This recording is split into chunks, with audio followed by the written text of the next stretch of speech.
This is our main time. At this hour in the studio is Andrei Sinitsyn. Hello? European leaders have gathered in Paris. Today, politicians are meeting in the format of a coalition of the willing. Some of them will join via video link. On the agenda are security guarantees for Ukraine. Right now in Paris, Vitaly Sizov, the special correspondent of the Freedom TV channel in Europe, is reporting. He is ready to share the latest news from the meeting. Vitaly, welcome again. The floor is entirely yours now. We are patiently waiting for all the important details from you. Good afternoon, Andrei. Yes, the meeting, you could say, has started because all the leaders, all 10 leaders participating in this meeting have already arrived.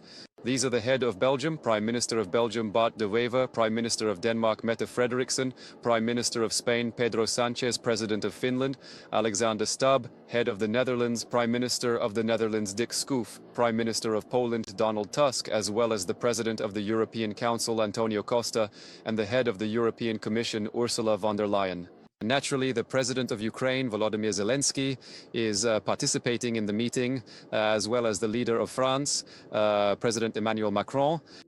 Also attending the meeting on behalf of the United States is the US President's Special Representative for Negotiations with Russia, Steve Witkoff. We even managed to see him entering the Elysee Palace.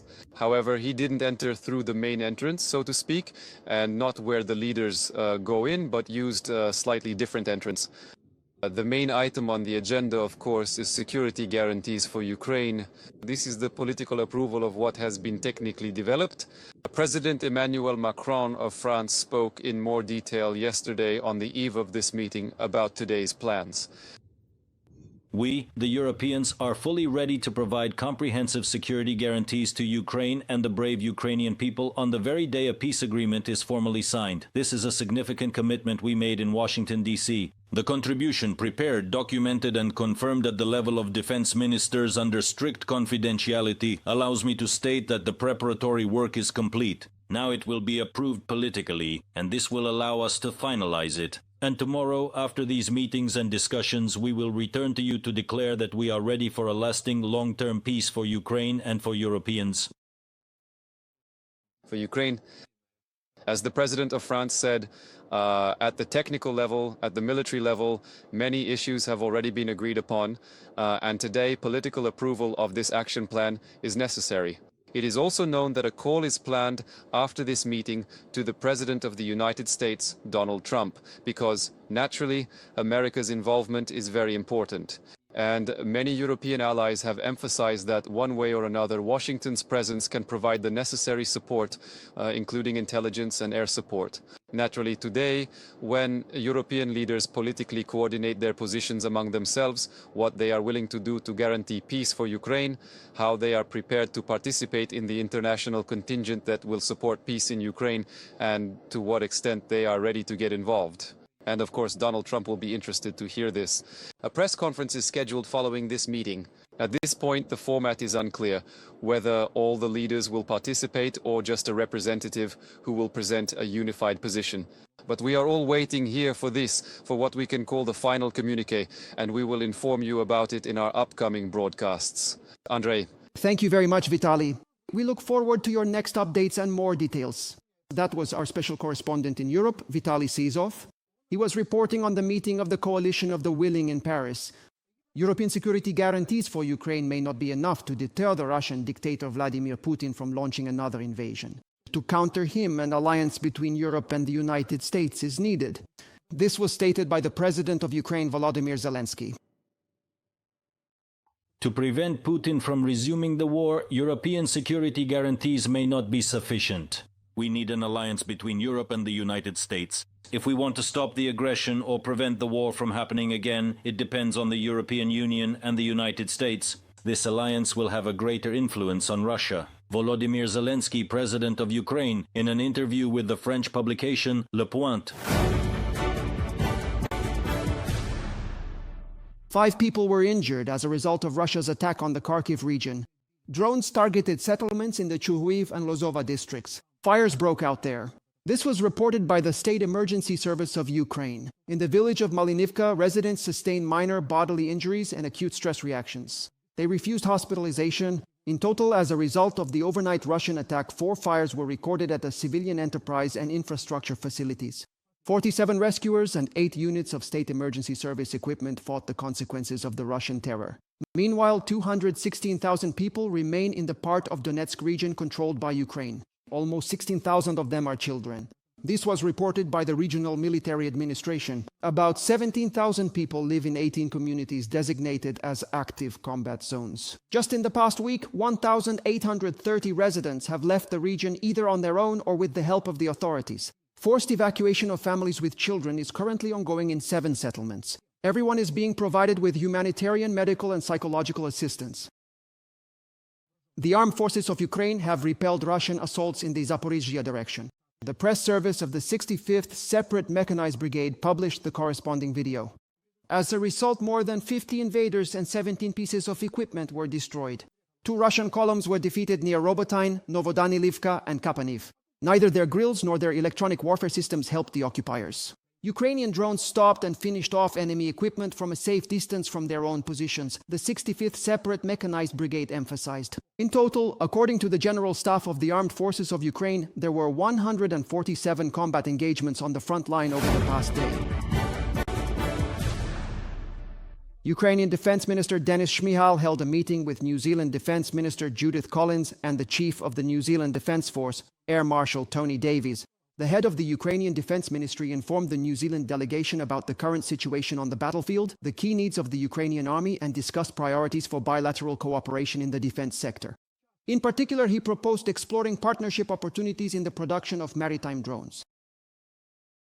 Other topics discussed at the meeting included prospects for a bilateral security agreement, participation in the coalition of willing countries, and humanitarian projects. He expressed gratitude to New Zealand for its assistance in countering Russia's shadow fleet. He called on partners to continue and intensify sanctions pressure on the aggressor, particularly regarding the confiscation of frozen Russian assets. Denis Shmyhal, Minister of Defense of Ukraine. The Russian economy has reached zero growth. The head of Sberbank of Russia, Herman Gref, announced the onset of stagnation. According to him, Russia's economy essentially came to a halt in the second quarter of this year. This was caused by a combination of geopolitical factors, fluctuations in the ruble exchange rate, and falling prices in commodity markets. Economic stagnation is a situation where economic growth is virtually absent or very weak over an extended period of time. During this period, the levels of production, employment, and income do not increase, and the economy does not develop. China plays a key role in supplying the production of Russian drones. From 2023 to 2024, Chinese companies supplied Russia with parts and materials worth 55 million euros, according to an investigation by The Telegraph. About a quarter of this amount went to enterprises producing Shahed-type drones in the Alabuga Special Economic Zone. How is China secretly arming Russia? More on this in our report. Officially, Beijing claims neutrality in Russia's war against Ukraine. The Chinese authorities call for peace and a diplomatic resolution, but continue to arm Russia. The supply of Chinese components is critically important, particularly for the production of strike drones that attack Ukrainian cities every day. Beijing's assistance has enabled Moscow to sharply increase the production of UAVs.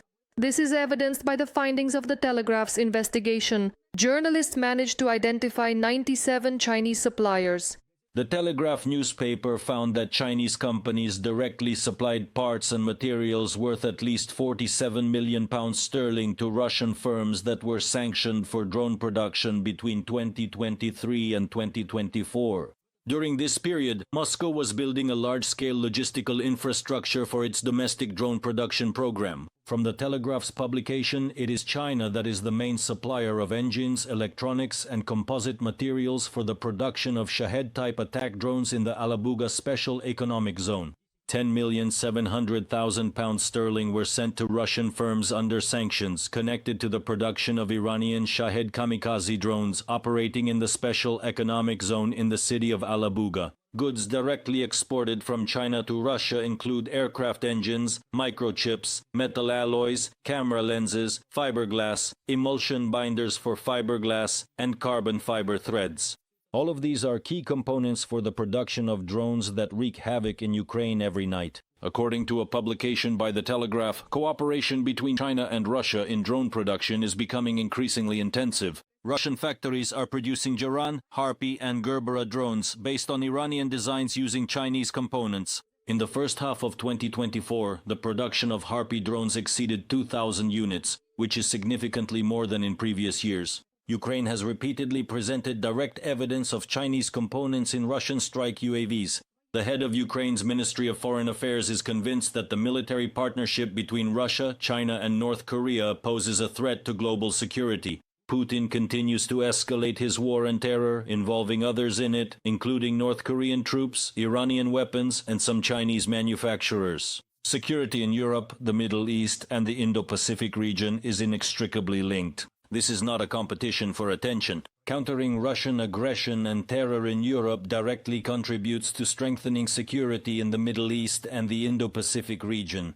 Andriy Sybiha, Minister of Foreign Affairs of Ukraine, on social network X. China publicly denies any accusations of supplying components for Russian weaponry. For Beijing, supporting Moscow is not a matter of principle but of benefit, experts explain.